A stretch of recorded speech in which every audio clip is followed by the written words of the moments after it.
네. 한 주간 잘 지내셨습니까? 네. 저는 좀 잘 못 지냈습니다. 네, 무슨 일이 있었던 건 아니고요. 설교 때문에요.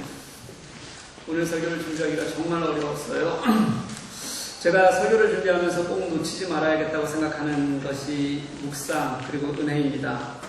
저 스스로가 묵상을 하면서 충분히 이 본문으로 묵상이 되어야지만 된다. 그리고 그 묵상을 토대로 준비하는 과정 속에서 제가 은혜 받아야지만 그게 성령께서 함께 하시는 정말 좋은 설교다. 그렇게 저는 늘 생각합니다. 그래서 그 과정이 진행되지 않으면 설교를 잘 못합니다. 그런데 이번 주에는 금요일 오후까지 충분한 묵상을 하지 못했습니다. 제가 주일 설교 본문을 언제 읽냐면요. 주일날 읽습니다. 그러니까 오늘 집에 가면 조용한 시간에 혼자 이제 제 서재에 들어가면 앉아서 그 다음 주 주일 본문을 먼저 읽기 시작합니다. 이렇게 본문을 먼저 읽고 머리에 늘 떠올리면서 중간중간 이제 수요 예배 때까지, 수요 강의 때까지 수요 강의 준비도 하고 또 양육도 하고 하는 틈틈이 또 주일 본문을 한 번씩 넘겨보면서 묵상하는 시간을 이렇게 가집니다. 그렇게 묵상을 하다가 하나님께서 제 마음에 주시는 은혜들이 있잖아요. 그런 묵상의 은혜들이 있을 때 기록으로 남겨놓게 되죠. 간단하게. 그렇게 해서 기록으로 남겨놓고 나면 이제 그게 수요일 저녁이나 아니면 목요일 아침 일찍부터 이제 설교를 정리해 나가는 토대가 됩니다. 그래서 그때부터 본격적으로 이제 해석 작업 그리고 은혜를 더하는 작업을 들어가게 되는데 이번 주도 동일한 과정을 늘 같이 거칩니다. 아무리 바빠도 그 과정을 놓지 않습니다. 그런데 그렇게 정성을 들였는데도 불구하고 금요일 오후까지 깊은 묵상이 되지가 않았습니다. 설교자로서는 이럴 때가 가장 힘든 그런 시간인 것 같습니다. 그런데요, 이렇게 끝났으면 제가 오늘 도망갔을 겁니다. 그런데 너무도 감사하게도 금요일에 거의 꼬박 밤을 새우면서 하나님께서 제게 말씀을 주셨어요. 길을 잃고 있던 제게 딱 주신 단어가 뭐냐면 소망이라는 단어입니다. 그 전에 이 말씀을 보면 열방의 하나님을 함께 찬송하는 것 이게 과연 뭐지? 지금 이게 어떻게 연결되는 거지? 거기에 머물러 있었는데 금요일 밤은 굉장히 피곤하고 졸렸어요. 이제 11시 반 정도 집에 양육이 끝나고 돌려가서 너무 졸렸는데 제가 아무것도 안 하고는 잘 배짱이 원래 없는 사람입니다. 그래서 다시 말씀을 피고 비몽사몽간에 말씀을 보기 시작하는데 그때 이 소망이라는 단어가 아주 크게 제게 다가오기 시작했습니다. 정신은 정말 별로 없는 것 같은데 그 소망이라는 단어만 보였어요. 역시 환상은 비몽사몽하는 중에 하나님께서 보여주신다는 것을 제가 다시 한번 깨닫습니다. 환상을 보시는 분들 중에서 대부분은 정신이 너무 없으신 분들이에요. 환상 보시는 분들 중에서 정신이 이렇게 막 정확하신 분은 제가 본 적이 별로 없어요. 왜 그런가 했더니 환상은 맨정신에 보는 것이 분명히 아니더라는 거죠. 제가 아는 집사님이 한 분 계시는데 술을 굉장히 좋아하세요. 근데 이분이 술만 드시면 꼭 환상을 보았다고 저한테 말씀하셨습니다. 근데 제가 이게 금요일날 밤에 분명하게 이해가 되어졌습니다. 하나님께서 비몽사몽하는 가정 가운데 이렇게 말씀을 주시더라고요. 제가 지금도 좀 비몽사몽이에요. 늦었기 때문에 금요일날도 밤을 새고 어제도 굉장히 늦게 잤습니다. 그래서 지금도 비몽사몽이라 오늘은 환상 속에서 주시는 하나님의 말씀을 제가 전하게 될지도 모르겠어요. 이제 로마서가 정점으로 치닫고 있습니다. 15장 14절부터는 이제 에필로그예요. 로마서를 마무리하고 그 다음에 16장을 가면 마무리 인사에 해당합니다. 그러니까 오늘 본문까지가 이제 직접적인 권면에 해당하는 마지막 본문이다 이렇게 생각하시면 됩니다. 이 우리의 삶에 대한 권면이 12장 1절부터 시작되었어요. 12장 1절부터 시작되어서 삶에 대한 권면이 15장까지 계속되어지는데 이 15장의 마무리에 해당하는 본문이 바로 오늘 본문이라는 겁니다. 그 마무리의 핵심인 7절 말씀입니다. 우리가 같이 한번 읽어봤으면 좋겠습니다. 한번 읽죠.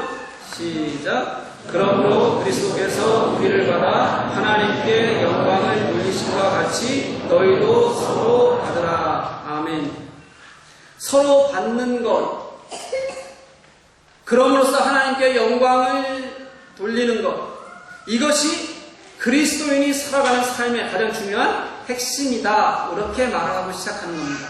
그러면 서로 받는다 할 때 이 받는다는 뜻이 무엇일까요? 직접적인 의미는 용납하는 겁니다. 이것을 좀 더 확대하면 적극적으로 환영하는 겁니다. 서로 용납하고 환영하되 그것을 보여주신 분이 예수 그리스도시고 그 최종 목적은 하나님께 영광을 돌리는 것이다. 이렇게 말하는 것이 12장부터 15장까지 우리 그리스도인의 삶에 가장 가까운 모습이다라고 그렇게 우리들에게 오늘 말씀해주고 있는 거예요. 그런데 여기에서 우리가 용납하고 받아야 될 대상이 누구냐면요, 열방이에요.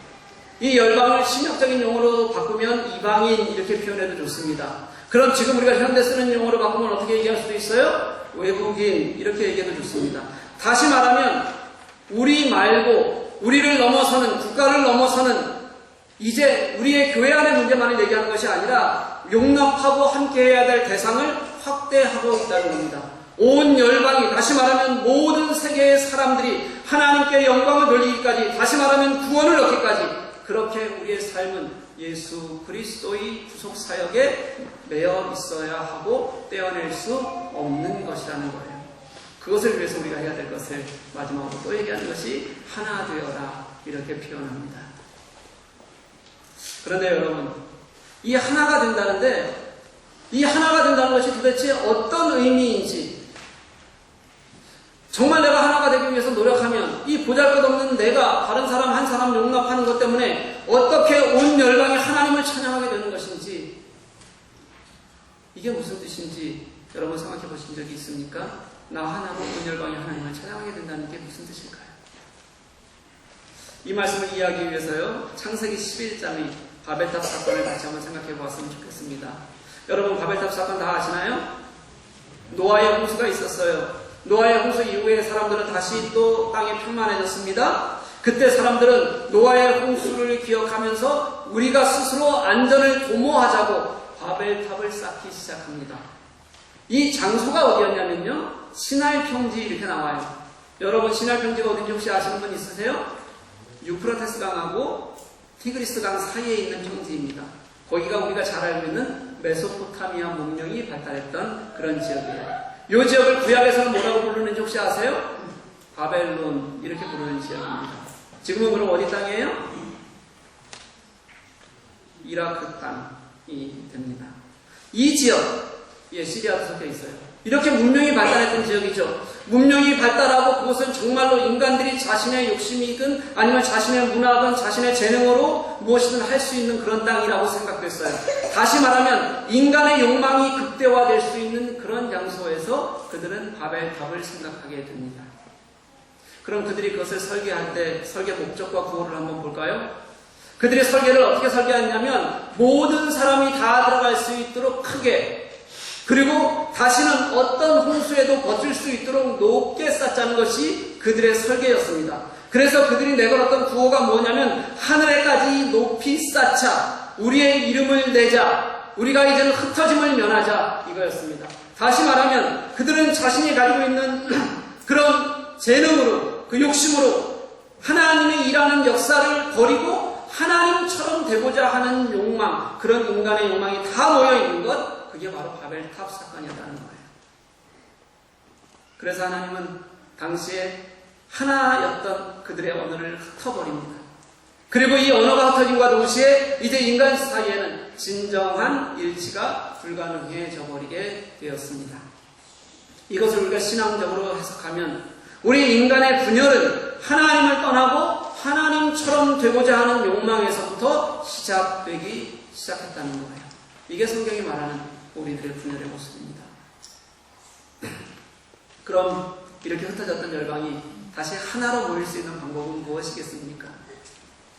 이것을 상징적으로 보여주는 사건이, 이 바벨탑 사건과 전혀 반대의 사건이 언제 일어나냐면 신약에서 일어나게 돼요. 우리는 이것을 성령 강림 사건 이렇게 부릅니다. 하나님을 대적하고 욕망으로 가득 찼던 이 바벨탑 사건 때문에 언어가 혼란케 함으로 흩어지게 되었다면, 성령 강림 사건 때에는 바로 예수 그리스도의 복음으로 하나가 되어지는 그런 역사가 일어나게 됩니다. 당시 예루살렘에는 이 유대인들인데 각 여러 지역에 흩어져 있던 디아스포라 유대인들이 명절이라서요, 오순절 명절이라서 모여서 하나님을 예배하기 위해서 예루살렘으로 모여들었습니다. 그들은 이미 오래전에 수백 년 전서부터 자신의 땅이었던 이 가나안 땅을 떠나 있었기 때문에 그들은 히브리어를 하지 못하는 사람들이 너무도 많았습니다. 그런데 그들이 자신들이 태어난 곳의 말, 한 번도 이곳에서는 다른 사람들이 잘하는 것을 본 적이 없던 그 나라 말로 복음을 듣게 되는 겁니다. 겨우 그 복음을 말했던 사람들이 누구냐면 갈릴리에서 살던 촌놈들이었어요. 이 갈릴리의 촌놈들이 성령을 받자마자 기가 막히게 외국어를 구사하게 되는데 그때 재는 내용이 바로 예수 그리스도에 대한 복음이었다는 겁니다. 이게 무슨 말일까요? 우리의 하나됨이 깨어지는 것은 하나님을 떠나고 우리의 욕망이 커지는 것에서 시작된 것이라면요, 우리가 다시 하나됨은 예수 그리스도를 통하여서 예수 그리스도로 시작해야지만 가능해진다는 것을 성경은 우리들에게 분명히 말씀해 주는 겁니다. 이것이 성경이 말하는 하나됨의 방법이고 우리들에게 말하는 선언입니다. 우리는 지금 로마서를 1년 가까이 읽어오면서 이 초대교회 안에도 얼마나 많은 싸움이 있었고 그리고 분열이 있었는지를 보았어요. 로마 교회만 하더라도 두 개의 파벌이 크게 있었어요. 우리가 몇 주간 보았던 믿음이 강한 사람과 믿음이 약한 사람 사이에도 늘 다툼이 있었고요. 또 다른 것으로는 유대 기독교인들하고 이방 기독교인들 사이에도 늘 다툼이 있었어요. 교회인데도 그렇게 늘 다툼이 있었다는 겁니다. 더군다나 말씀이 그렇게 살아있었다고 얘기하는 초대교회인들. 서로 다른 사람들이 모여서 다투지 않으면 이상한 거라고 제가 여러 번 말씀을 드렸어요. 그럼 이렇게 생각해보면 어떨까요?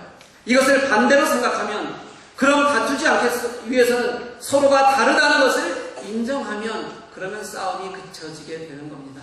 그런데 문제는요, 우리가 그렇게 인정이 안 되는 거예요. 우리가 인정이 안 되니까 자꾸 서로 다툼이 커지는 겁니다. 이때 사도 바울이 내놓았던 해답이 있는데 그 해답을 우리가 신학적으로 얘기하면 종말론적 소망 이렇게 얘기합니다. 오늘 본문을 보면 소망이라는 단어가 3번이 나와요. 딱 3번밖에 안 나오는데 내용 면에서는 아주 절대적인 의미를 이 소망이라는 단어가 가지고 있습니다. 12절과 13절 말씀인데요. 12절에서는요, 이사야의 예언을 인용합니다. 그러면서 이 이사야의 예언을 끌어서 이새의 뿌리에서 난 사람, 다시 말하면 예수 그리스도에게 모든 열방이 소망을 두어야 한다, 둘 것이다, 이렇게 말해요. 13절 말씀으로 넘어가면 소망의 하나님께서 믿음 안에서 우리에게 기쁨과 평강을 주실 것이고 그래서 성령의 능력으로 우리들에게 소망이 넘쳐나기를 원한다, 이렇게 기원하는 말씀이 13절 말씀입니다. 이 두 절을 보면 정확히 알 수 있는 게 있어요. 이 소망의 중심이 누구시냐면 예수 그리스도라는 거예요. 그리고 이 소망을 주시는 분이 누구시냐면 하나님이시라는 겁니다. 하나님께서 예수 그리스도를 믿는 믿음 안에서 우리에게 소망이 넘치게 하시는 것, 이게 우리가 소망을 얻을 수 있는, 정말 참된 소망을 가질 수 있는 방법임을 오늘 성경은 그렇게 우리들에게 제시합니다. 그런데 이 소망이 무엇이냐면요, 오늘 본문의 중간에 있었던 내용들이에요. 구약의 말씀들을 인용을 해놓는데 이 구약의 말씀을 인용해놓은 것을 그냥 간단히 얘기하면 이겁니다. 모든 열방이 하나님을 찬송하는 거예요. 모든 세계가 하나님을 찬양하는 겁니다. 어떻게 이 모든 열방이, 모든 세계가 하나님을 찬양할 수 있겠어요? 이게 언제 이루어질 수 있겠습니까? 언제 이루어질까요? 마지막 구원의 때, 예수 그리스도의 재림의 때 이것이 이루어지게 되겠죠. 그래서 이 소망을 우리는 종말론적 소망, 이렇게 부르게 되는 겁니다. 생각하건대 현재의 고난은 장차 우리에게 나타날 영광과 비교할 수 없도다. 로마서 8장 18절 말씀처럼 우리에게 소망이 있어서 예수 그리스도께서 이루실 그 영광에 대한 소망이 있기 때문에 우리는 그 안에서 하나 되게 하시는 하나님을 따르게 되는 겁니다. 사랑하는 여러분 속에 이 소망이 커지면 이제 우리가 교회 내의 문제를 넘어서 열방을 구원하시는 역사로 우리를 사용하신다는 겁니다. 나의 작은 하나됨이 소망에서 시작되고 그 소망이 커지면 다른 것은 너무도 작아져서 거뜬히 이기고도 남는 하나님의 능력이 있게 하시는 것, 이것이 본문에서 말하는 소망이 열방을 구원케 되는 은혜라고 그렇게 우리들에게 이야기합니다. 사랑이, 하나님의 사랑이 여러분들에게 흘러온 것처럼 여러분들의 하나됨의 역사가 다른 곳으로 충분히 흘러갈 수 있는 은혜가 되는 거예요. 사랑하는 교회 여러분, 이 소망은 예수 그리스도로만 얻는 소망입니다. 인간의 탐욕은 여기에 들어가지 않습니다. 실현 불가능한 욕심은 여기에 들어가지 않습니다. 우리가 나 잘되기를 소원하는 소망도 여기에 들어가지 않습니다. 우리는 너무 예수를 믿으면서요, 잘못된 소망에 빠져 있는 경우가 많아요. 잘못된 소망 중에서 이런 것이 있어요. 현실 도피적인 소망입니다. 죽어서 천국 간다. 맞죠? 맞아요? 틀려요? 맞아요. 죽으면 우리가 천국 갈 겁니다. 그런데 이것만 강조하다 보니까 이 땅이 어떻게 부조리 해도 그냥 너희들은 버텨라. 그냥 은혜라고 생각해라. 또는 우리가 듣고 있는 이 땅의 현실을 아예 악한 것으로 거부해버리고 그래서 그냥 하나님께서 이 땅에 역사하시는 하나님, 하나님께서 만들어가시는 역사, 이 땅에서 우리를 통해서 하실 구원의 역사조차도 아무것도 아닌 것으로 만들어버리는 그런 사람들이 있어요. 이게 현실 도피적인 소망을 가진 사람들이에요. 또 다른 잘못된 소망은 하나님 나라를 우리가 알고 있는 세속적인 욕망으로 바꾸는 겁니다. 여러분 이런 얘기 어디서 많이 들으셨을 겁니다. 천국에 가고 왔더니 누구네 집은 허름하고 누구네 집에는 아주 삐까번쩍한 그런 보석들이 너무도 많더라. 들어보셨어요? 또 누구네 집은 지붕이 없대요. 그래서 늘 비를 맞으면서 그렇게 살더라. 이런 얘기들 우리가 아마 들어보셨을 겁니다. 이게 바로 하나님께서 그렇게 버리라고 하셨던 인간의 탐욕을 그대로 형상화시켜서 천국 소망이라고 얘기하는 사람들의 아주 잘못된 모습이에요. 도대체 그런 걸 누가 믿죠? 이렇게 말하는 분들 잘 들으십시오. 이렇게 천박한 하늘 소망이 이 땅에서 물질화시키는 사람들의 특성이 우리가 이 땅에서 잘 먹고 잘 사는 것을 축복으로 여기는 우리들의 마음과 사실은 같은 겁니다. 우리가 사실은 대부분 그렇습니다. 우리 스스로가 느끼지 못할 뿐이지 지금 우리가 추구하는 소망이 예수 그리스도가 아닐 때가 더 많아요. 내가 잘 되는 것 그리고 내게 하나님께서 주실 축복 그것이 우리들의 소망이라고 얘기하고 살아가는 우리들의 지금 모습이 그리고 우리 교회의 모습이 이것을 지금 증거하고 있다고 저는 그렇게 생각합니다. 얼마나 잘못된 소망이 우리를 사로잡고 있는지. 제가 묵상하면서 보니까 예전 생각이 하나 났습니다. 저도 자꾸 저도 모르는 사이에 잘못된 욕망들을 그런 소망들을 갖게 되는 저를 발견하게 됩니다. 저는 더 많이 무엇이 갖고 싶어서 무언가를 소유하고 싶어서 욕심을 내는 그런 욕심은 없습니다. 저는 그게 제게는 굉장히 큰 은사라고 생각해요. 하나님께서 정말 감사한 은사를 주셨다고 그렇게 여깁니다. 그런데 한쪽에는 또 이런 마음이 있어요. 제가 한국에서 이제 학생들을 가르칠 때 나는 정말로 제대로 가르치는 사람이 되고 싶다. 정말로 열심히 준비했어요. 그래서 좋은 선생이라는 말을 듣고 싶었습니다. 그리고 그때 생각했던 게 이런 생각이었어요. 제가 나중에 이제 목회를 하게 되면 그래도 다른 어려운 목회자들도 좀 도울 수 있고 좋은 교회의 역할을 할 수 있는 그런 안정된 교회를 내가 좀 섬겨갔으면 좋겠다. 그런 교회를 만들었으면 좋겠다. 이런 생각을 제가 가지고 있었어요. 저는 이 좋은이라는 단어가 욕심이라는 것을 몰랐습니다. 하나님께서 내게 말씀하시고 내게 주시면 하나님께서 축복하셔서 주시면 이게 너무도 감사한 일이다 이렇게만 생각하고 있었다는 거예요. 그런데 어느 날 모든 일은 어느 날 벌어집니다. 여러분 잘 아시잖아요. 어느 날 선배 목사님께서 메일을 한 통 보내주셨어요. 이제 자신의 이야기를 이렇게 써서 보내주셨는데 이런 문장이 들어왔습니다. 이사를 하기 위해서 집을 보러 가는데 집이 너무 좋더군. 그런데 갑자기 이런 생각이 들었네. 예수님은 나와 이런 집에서 말씀하시기를 편안해 하실까? 이런 생각이 드니까 가슴이 철렁하더구만. 그래서 그냥 포기하고 바로 나와버렸네. 큰 교회, 좀 큰 교회를 목회하시는 분입니다. 이 말씀을 제가 딱 보는데 뒤통수를 흘겨가기는 듯한 그런 충격을 제가 좀 받았습니다. 좋은 선생, 좋은 교회, 그럴듯한 말에 나의 욕망이 보기 좋게 포장되어 있다는 것을 제가 분명히 깨달았습니다. 정말 그때 예수 그리스도의 영광을 위해서 내가 무엇인가 이런 생각보다는 내가 잘하고 좋게 하고 그러면 그것이 하나님의 영광이다. 선호가 바뀌어있는 나의 모습을 발견하게 된 거예요. 정말 가슴 철렁한 포기를 제가 그 자리에서 저도 선언합니다. 얼마나 많이 회개가 되었는지 몰라요. 그런데도 불구하고 제 속에서 계속해서 그런 욕망들이 올라오는 것을 깨닫게 됩니다. 사랑하는 교회 여러분, 이제 다시 돌아갑니다. 공동체의 핵심은 예수 그리스도입니다. 예수 그리스도가 커지면 그 안에서 소망을 가지면 모든 기쁨과 평강을 예수 그리스도 안에서 누릴 수 있게 하신다고 그렇게 우리에게 분명히 말씀하세요. 7절 말씀을 다시 한번 들어봅니다. 그리스도께서 여러분을 받아들여 하나님의 영광을 드러내신 것 같이 여러분도 서로를 받아들이십시오. 지난주 제가 말씀드렸습니다. 예수님께서는 자신을 기쁘게 하지 않으셨어요. 오히려 하나님을 모욕하는 우리들이 받아야 할 모욕까지도 다 대신 받으셨습니다.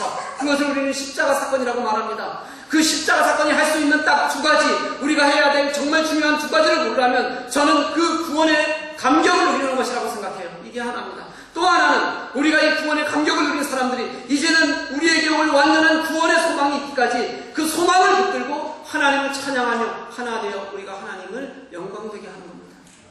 이게 우리에게 보여주시는 하나님의 분명한 약속이고 메시지예요. 다른 것은 이 두 가지보다 우선하는 것은 우리들에게는 존재하지 않는다는 거예요. 그래서요, 사랑하는 여러분, 우리가 가진 참된 소망은, 우리가 소망을 제대로 아는 성도라면 우리가 거기에서부터 다시 하나님의 나라를 시작할 수 있을 것 같아요. 우리는 기본적으로 우리가 가진 서로의 차이를 극복할 만한 능력이 없는 존재들입니다. 14장에서 누누이 말하는 믿음이 강한 사람과 믿음이 약한 사람을, 믿음이 강한 사람이 믿음이 약한 사람을 먼저 생각하는 건 쉬운 일이 아니에요. 우리가 밖으로 나가면 어떤 종족이라도 함께 할 수 있는 마음, 열린 마음이 우리들에게 그렇게 많지 않습니다. 거리에 나가서 우리보다 연약하거나 못 사는 사람들을 보면 그 사람들이 불쌍한 것이 아니라 그냥 피하고 싶고 더럽다고 생각하는 것이 우리가 가지고 있는 솔직한 더 큰 마음이라고 저는 그렇게 생각해요. 우리는 우리 속에 갈등과 적대감을 채우고 살아갑니다. 어떻게 이기겠습니까? 어떻게 우리에게 이것이 가능하다고 얘기하겠어요? 그래서 저는 여러분들에게 분명히 도전합니다. 오직 예수 그리스도 안에서만 가능하다는 것을 믿으시는 여러분들 되시기를 소망합니다. 예수를 믿는 믿음 안에서 당신이 우리들에게 주시는 참된 소망이 내게 살아있으면 그것만이 이 모든 문제를 해결할 수 있는 해결의 열쇠가 되는 거예요. 그 마음이 있을 때 우리는 서로를 받을 수 있습니다. 서로를 용납하는 겁니다. 우리는 교회 안에서 지지볶고 싸울 때도, 정말 피 터지게 싸울 때도 하나님의 일이라고 얘기하고 하나님의 영광을 위해서라고 합니다. 그런데 사도 바울은 하나님의 영광을 위해 너희들은 서로 받아라 이렇게 말해요. 이게 얼마나 큰 차이인지 여러분들 알아야 합니다. 예수 그리스도께 소망을 두어라. 그 소망이 기쁨과 평강이 되게 하고, 그리고 우리가 서로 받을 수 있는 능력이 되게 할 것이다. 그러니까 너희들 서로 받아라. 예수를 알고 복음의 가치를 깨닫는 것이 나와 하나님과의 수직적인 관계라면요, 이 가치가 이제는 내게 서로 소망이 되어서 용납되고 받아주는 것, 이것이 수평적인 관계예요. 우리의 힘으로 할 수 없지만 예수와의 관계가 바로 선 사람들은 서로 용납하고 받아주는 것으로 우리가 하나 되는 것이 가능해진다는 것입니다. 이것이 바로 우리가 소망을 가진 예수 그리스도의 소망을 가진 그리스도인들이 이 땅을 살면서 증거해내는 방법이에요. 우리는 이미 수없이 우리를 용납하고 받은 사람들, 직접적인 연관이 없었더라도 수없는 역사 속에서 우리를 받은 그들로부터 빚진 자들입니다. 그들은 생명까지 주면서도 우리를 받기 위해서 그들은 다 바쳤는데 우리는 그 빚인도 몰라요. 우리는 염치가 없어도 너무 없는 것 같습니다. 예수께서 우리를 받으신 것도 마찬가지예요. 그것이 십자가의 죽음, 그래서 얻은 생명이라면 그 예수 그리스도로부터 얻는 소망은 우리 은혜에 대한 반응입니다. 반응해야 되는 거예요. 그 반응조차 없으면 우리가 얼마나 염치 없는 삶을 내가 사는 걸까요? 사랑하는 교회 여러분, 우리 공동체, 수많은 이야기를 다 들어왔지만 우리 공동체의 가장 핵심을 이야기하자면 예수 그리스도입니다. 이 예수 그리스도의 소망이 커질 때 우리가 가진 이 땅의 일들은 작아지고 넘어설 수 있는 것이 되어집니다. 여러분의 가슴에 예수를 담으십시오. 예수의 소망을 사시는 여러분들이 되시기를 소망합니다. 그리고 서로 용납하십시다. 서로 우리 받으십시다. 내가 발버둥치기보다는 예수의 소망이 여러분들을 이길 수 있도록 그렇게 하십시오. 그래서 내가 결단하면, 예수의 소망을 따라 순종하면 그 안에서 내게 역사하시고 온 열방이 하나님을 찬양하기까지 나를 사용하시는 그런 하나님을 만나게 될 것입니다. 그러나 온전히 영광된 자리에 우리가 나아가기를 기뻐하며 함께 하시는 저와 여러분들 되시기를 간절히 축복합니다. 우리 함께 찬양하시겠습니다.